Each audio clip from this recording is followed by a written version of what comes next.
question then.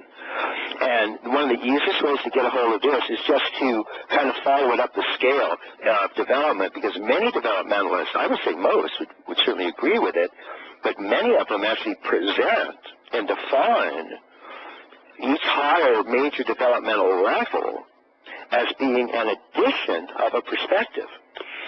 And I think this is true, and I think it's extremely important. And so we'll walk up the scale to turquoise and kind of show what that means as we go. So we start out at the lower levels of development, and including infrared and magenta up to about red. And this really means the preoperational sensory motor and preoperational cognition, and particularly means cognition that really predominates during the first 4 or 5 years of life.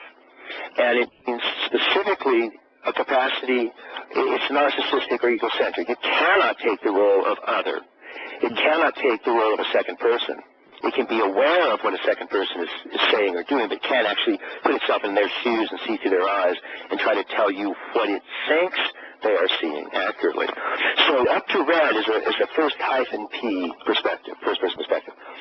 And then the move from egocentric to ethnocentric, or the move from pre-conventional to conventional, or even the capacity to take a conformist stance, which is amber or blue meme or mythic membership or conventional stages of moral development and so on, which we generally call amber altitude. That's marked by capacity to take a second -P perspective, a second person perspective. So I can be aware of not just me, but what you're thinking, and therefore what first person plural, what we're thinking. So an us can develop.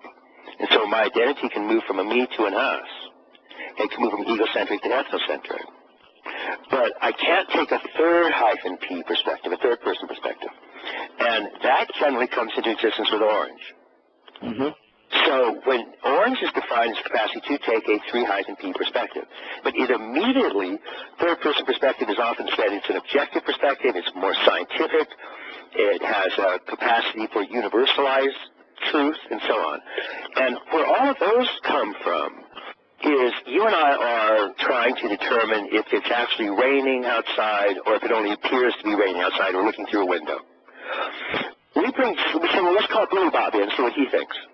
You and I disagree. I say it's raining, you say it's not raining. So we call Billy Bob in and say, what do you think? And Billy Bob says, well, I think it's raining. And we say, well, I don't know, let's call in the fourth person and fifth person. And say, the more people you call in and say, do you think it's raining outside?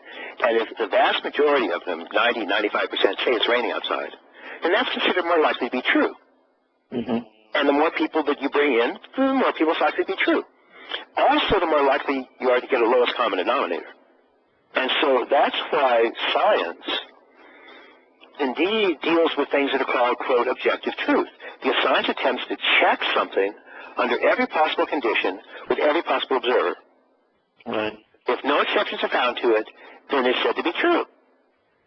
And if certain irregularities are being noted, then they might say we're talking about a true law of physics, and so on. But so that's what 3-P means.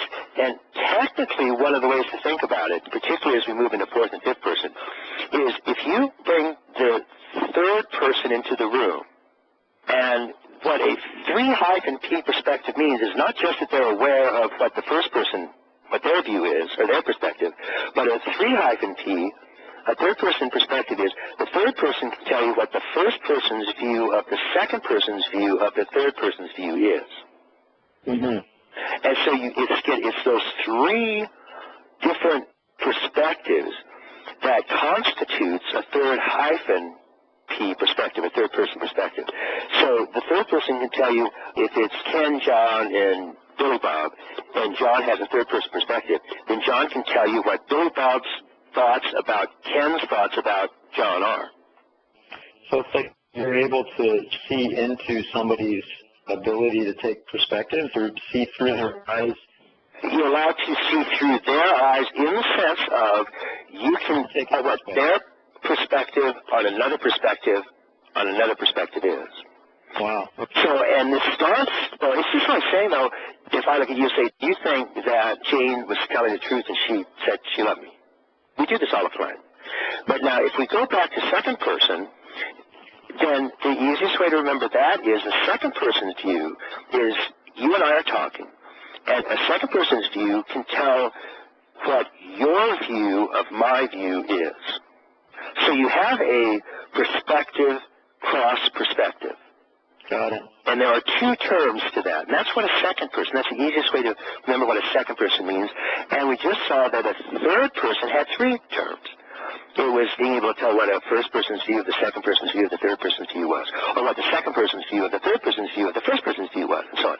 So it was like a perspective of a perspective of a perspective. And we just represent that by saying P times P times P. Mm-hmm. That's a third person. And a second person is a P times P. Mm-hmm. I can tell you and I are talking. I can tell you not only what my view is, and not only what your view is, but what your view of my view is. Got it. So that is the trick. And then push back to red. Red can only tell you what its view is. Right. That's a 1P. It just has one term. Second person is a P times P. P meaning perspective or view or even person in that sense. A third hyphen P is a P times P times P. And yes, a fourth person perspective is a P times P times P times P. Now, it's kind of important, so I'll take another 2-3 minutes to go through this. People get a little tripped up on it, but once you get it, it's incredibly important for seeing what development is about. But notice even if we go back to second person, that what happens when you can give a perspective on a perspective is you start to escape your own. Right. You start to transcend your own. And red, of course, and everything lower, including all the way down the scale of evolution, every individual holon is essentially a 1 hyphen P. It's stuck in its own view. Now, we believe they have mutual resonance. That's another story. We'll talk about that later. We believe that every holon has a lower left quadrant and can mutually resonate with similar holons. But as for taking a reflective view, in all of evolution, that doesn't start until red altitude in humans. And all of a sudden, you have enough cognition, in this case, concrete operational, that you can, just as this phrase sounds like, it's a concrete operation. You can operate, it's not just thought looking or representing the world.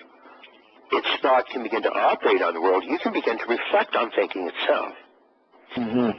So that gets you up into amber altitude. So you can take a perspective on your perspective and also a perspective on the person's perspective who's talking to you. Mm-hmm.